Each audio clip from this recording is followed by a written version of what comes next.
The Mac classes key to unlock the success Kalyan Prakamper. नमस्कार दोस्तों, mountain academy के online platform the Mac classes में आपका स्वागत है। आज हम इंडियन आर्ट एंड कल्चर के बारे में जानेंगे। इस सब्जेक्ट से हमारे परीक्षाओं में 5 क्वेश्चन मिलते हैं। किसी भी परीक्षा हो, स्टेट पब्लिक सर्विस कमीशन या यूनियन पब्लिक सर्विस कमीशन या और दूसरी अन्य प्रतियोगी परीक्षाएं हों, उनमें कम से कम 5 क्वेश्चन मिलते हैं। वो क्वेश्चन हमारे इंडियन आर्किटेक्चर,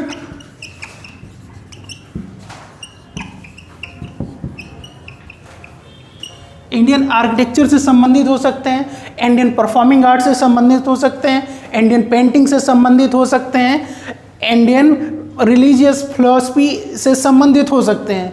ये हमारे जीवन में बहुत ही अहम योगदान रखती हैं। इनको हम दिन प्रतिदिन अपने जीवन में देखते हैं और वही क्वेश्चन हमारे एग्जाम में आते हैं। इंडियन आर्ट एंड आर्किटेक्चर के बारे में हम क्या पढ़ेंगे? इंडियन एंड आर्किटेक्चर में बेसिकली हम टेम्पल आर्ट्स पढ़ेंगे, देन स्तूप के बारे में हम जानेंगे, इसके बाद हम रॉक कट आर्किटेक्चर पढ़ेंगे, देन मुगल आर्किटेक्चर पढ़ेंगे।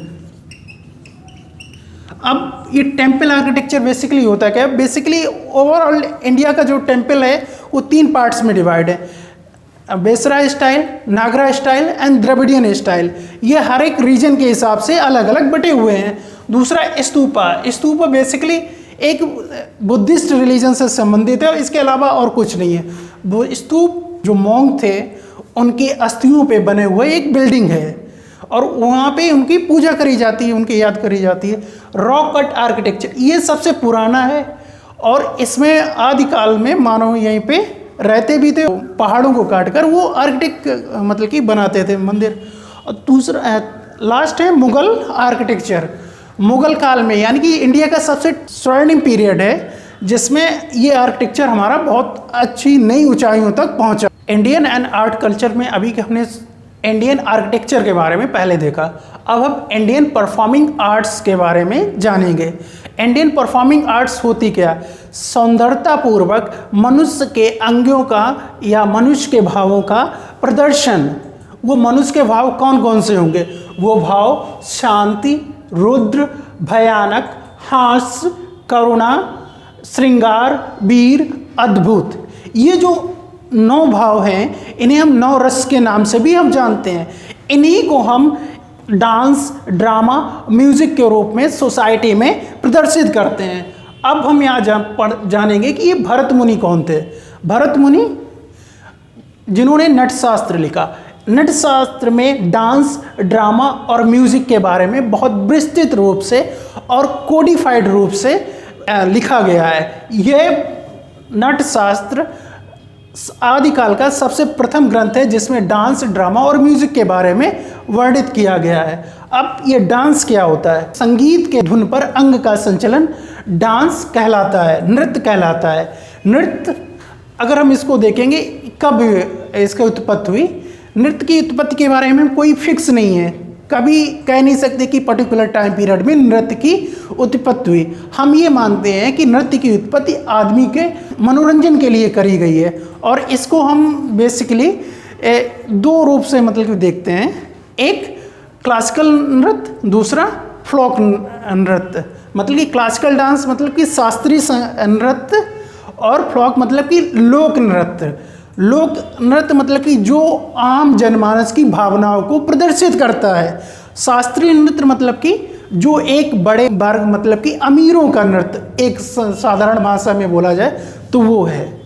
और दूसरा ड्रामा में मतलब कि क्या होता है, उसमें डांस भी होता है, म्यूज़िक भी होता है और उस ड्रामा के थ्रू हम कोई कहानी नरेट करते हैं। जैसे कि क्या हो गया रामलीला। रामलीला क्या है? एक ड्रामा है, उसमें राम की कहानी का नरेशन किया जाता है, उसमें डांस भी होता है और म्यूज़िक भी होता है।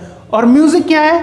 म्यूज़िक एक ऐसी विधा है जिसमें हम अपने मनुष्य के भावों का एक्सप्रेशन करते हैं। उसमें कुछ राग होते हैं, कुछ म्यूजिकल इंस्ट्रूमेंट का प्रयोग किया जाता है, तो वो म्यूजिक की श्रेणी में आता है। डांस के बारे में हम देखते हैं। डांस बेसिकली 3 पार्ट में हम डिवाइड कर सकते हैं। एक classical dance, folk dance and martial dance.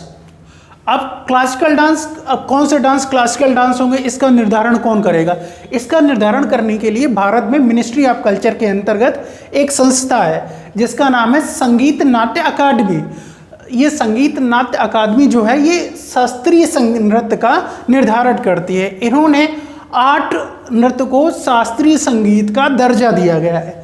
अब आप समझेंगे शास्त्रीय जो नृत्य है ये लोक नृत्य से कैसे अलग है, या शास्त्रीय जो नृत्य है ये युद्ध कला नृत्य से कैसे अलग है। इसके बेसिकली एक ही अंतर है, ये जो शास्त्रीय नृत्य है इसको करने वाले जो भी लोग हैं या स्त्री हैं या पुरुष हैं उनको करने के लिए एक पर्टिकुलर ड्रेस होता है, उनका पर्टिकुलर एक मेकअप होता है, और जो नृत्य होता है वो एक पर्टिकुलर स्टोरी को ध्यान में रखकर किया जाता है। उसकी शुरुआत कैसे होगी, उसका अंत कैसे होगा, उसमें कौन कौन से म्यूजिकल इंस्ट्रूमेंट प्रयोग होंगे, उन सबको ध्यान में रखकर शास्त्रीय नृत्य को 8 भागों में वर्गीकृत किया गया है। और इसी वो 8 भाग कौन कौन से हैं? मणिपुरी डांस या मणिपुरी नृत्य, ये मणिपुर में परफॉर्म किया जाता है। ये बेसिकली भगवान श्री कृष्ण की याद में परफॉर्म किया जाता है। दूसरा भरतनाट्यम, ये तमिलनाडु में परफॉर्म किया जाता है। ये भी बेसिकली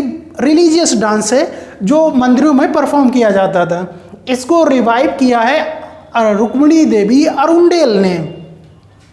तीसरा ओडिसी नृत्य, ये उड़ीसा में परफॉर्म किया जाता है जगन्नाथ टेम्पल में। आदिकाल में जगन्नाथ टेम्पल में परफॉर्म किया जाता है, लेकिन आजकल ये पूरे भारत में लोकप्रिय है। सत्रिया नृत्य, ये आसाम में परफॉर्म किया जाता है भगवान श्री कृष्ण की याद में। मोहिनीअट्टम, ये नृत्य केरला में परफॉर्म किया जाता है और इस नृत्य में परफेक्शनिस्ट होने के लिए कम से कम 10 साल लगते हैं।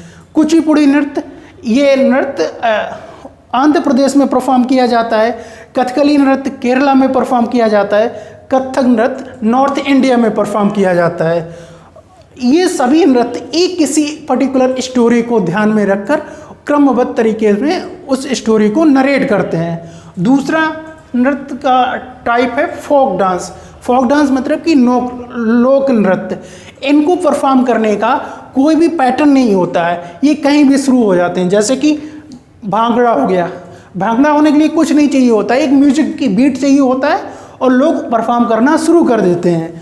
भांगड़ा बेसिकली मेल द्वारा परफॉर्म किया जाता है, लेकिन आजकल लड़कियां भी परफॉर्म करती हैं। गिद्दा पंजाबी डांस है, इसे लड़कियां परफॉर्म करती हैं, पुरुष परफॉर्म नहीं करते हैं। बिहू आसाम में नृत्य परफॉर्म किया जाता है और ये फसल की बुआई हो रही होती है उस टाइम ये परफॉर्म किया जाता है। छाऊ नृत्य, ये उड़ीसा में परफॉर्म किया जाता है, ये लोक नृत्य है। और ये लोहरी, ये भी पंजाब में परफॉर्म किया जाता है। फोक डांस की एक ये विशेषता है, ये आम आदमी से जुड़ा हुआ है। आम आदमी से जुड़ा हुआ मतलब ये बच्चे का जन्म होगा तब भी लोग फोक डांस करते हैं, या फसल की बुआई हो रही होगी तब भी लोग खुशी में मतलब कि फोक डांस करते हैं कि भगवान प्रसन्न हो, जिससे उनके खेतों में अधिक से अधिक उत्पादन हो सके। या किसी की शादी हो रही है, या किसी का मुंडन संस्कार हो रहा है, या किसी के नाम संस्कार हो रहा है, या अन्नप्राशन हो रहा है, उसमें ये बेसिकली फोक डांस परफॉर्म किए जाते हैं। मार्शल डांस यानी कि युद्ध कला नृत्य, ये नृत्य बेसिकली युद्ध में होने वाली कलाओं का प्रदर्शन किया जाता है। जैसे कि चिलिका डांस, ये उत्तराखंड में परफॉर्म किया जाता है। कलारीपट्टू डांस, ये केरला में परफॉर्म किया जाता है। ये युद्ध में होने वाले जो प्रक्रियाएं हैं, जो मतलब कि युद्ध कौशल है, उनको प्रदर्शित करने के लिए ये डांस फॉर्म है। The math class is key to unlock the success Kalyan Prakanpur.